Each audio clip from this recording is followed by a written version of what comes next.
एक अनाथ लड़की की कहानी भाग 2। बरामदे में पहुंचते ही रोहिणी माँ की गोद से उतरकर सेठ जी के पास गई और अपनी माँ को यकीन दिलाने के लिए भोलेपन से बोली, क्यों, तुम मेरे पापा हो ना। सेठ जी ने उसे प्यार करके कहा, हाँ, तुम मेरी प्यारी बेटी हो।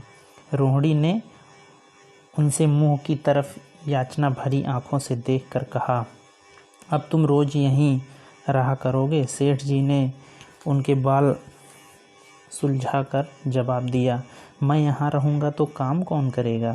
मैं कभी कभी तुम्हें देखने आया करूँगा, लेकिन वहाँ से तुम्हारे लिए अच्छी अच्छी चीज़ें भेजूँगा। रोहिणी उदास सी हो गई। इतने में उसकी माँ ने मकान का दरवाज़ा खोला और बड़ी फुर्सत से मैले बिछावन और फटे हुए कपड़े समेट कर कोने में डाल दिए कि कहीं सेठ जी की निगाह न उन कपड़ों पर पड़ जाए।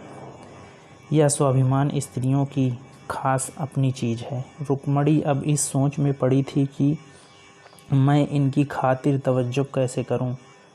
उसने सेठ जी का नाम सुना था।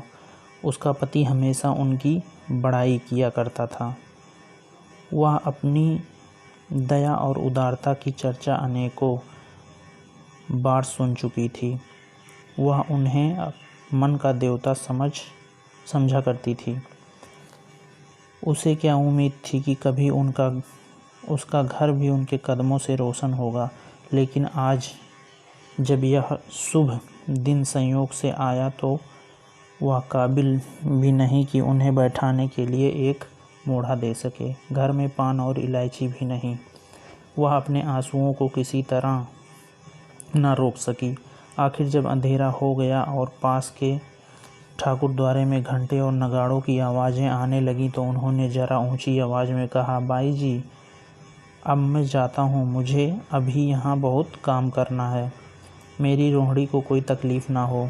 मुझे जब मौका मिलेगा उसे देखने आऊँगा। उसके पालने पोसने का काम मेरा है और मैं उसे बहुत खुशी से पूरा करूँगा। उसके लिए अब तुम कोई फिक्र मत करो। मैंने उसका वजीफ़ा बाँध दिया है और यह उसकी पहली किस्त है। यह कहकर उन्होंने अपनी खूबसूरत बटुआ निकाला और रुक्मणी के सामने रख दिया। गरीब औरत की आंखों में आंसू जारी थे। उसका जी बरबस चाहता था कि उनके पैरों को पकड़कर खूब रोए। आज बहुत दिनों के बाद एक सच्चे हमदर्द की आवाज़ उसके मन में आई थी। जब सेठ जी चले तो उनके दोनों हाथों से प्रणाम किया। अपने हृदय की गहराइयों से प्रार्थना निकली, आपने इस एक बेबस पर दया की, ईश्वर आपको इसका बदला दे। दूसरी ओर रोहिणी पाठशाला गई तो उसकी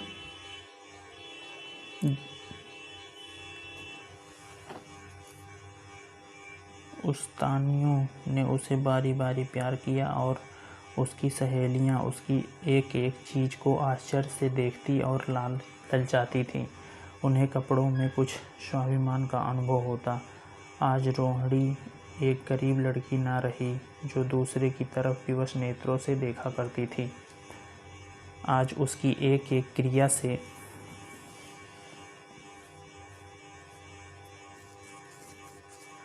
शैशवेचित गर्व और चंचलता टपकती थी और उसकी जबान एक दम के लिए भी न रुकती थी।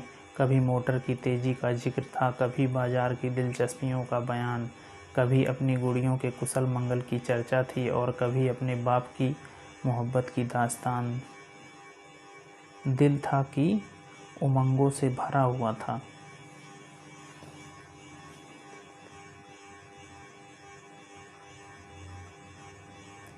एक महीने बाद सेठ पुरुषोत्तम ने रोहिणी के लिए फिर तोहफे और रुपए रवाना किए। बेचारी विधवा को उनकी कृपा से जीविका की चिंता से छुट्टी मिली। वह भी रोहिणी के साथ पाठशाला आती और दोनों माँ बेटी एक ही दर्जे के साथ साथ पढ़ती। लेकिन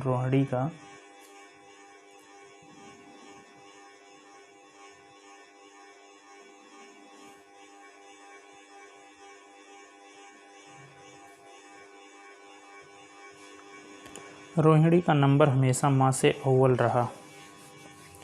सेठ जी जब पूना की तरफ से निकलते तो रोहिणी को देखने जरूर आते और उनका आगमन उसकी प्रशंसा और मनोरंजन के लिए महीनों का सम्मान इकट्ठा कर देता। इसी तरह कई साल गुजर गए और रोहिणी ने जवानी के सुहाने हरे भरे मैदान में पैर रखा। जबकि बचपन की भोली भाली अदाओं में एक खास मतलब और इरादों का दखल हो जाता है, रोहिणी अब आंतरिक और बाह्य सौंदर्य में अपनी पाठशाला की नाक थी। हाव भाव में आकर्षक गंभीरता, बातों में गीत सा खिंचाव और गीत का सा आत्मिक रस था।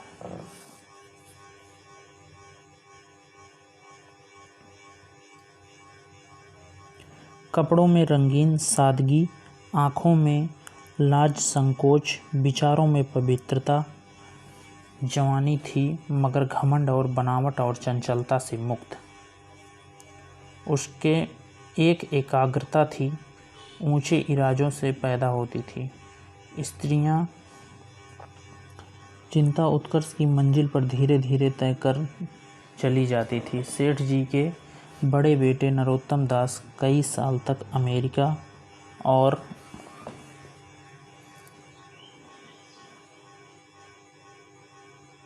जर्मनी की यूनिवर्सिटी की खाक छानने के बाद इंजीनियरिंग विभाग में कमाल हासिल करके वापस आए थे। अमेरिका के सबसे प्रतिष्ठित कॉलेज में उन्होंने सम्मान का पद प्राप्त किया था। अमेरिका के अखबार एक हिंदुस्तानी नौजवान की इस शानदार कामयाबी पर चकित उन्हीं का स्वागत करने के लिए मुंबई में एक बड़ा जलसा किया था।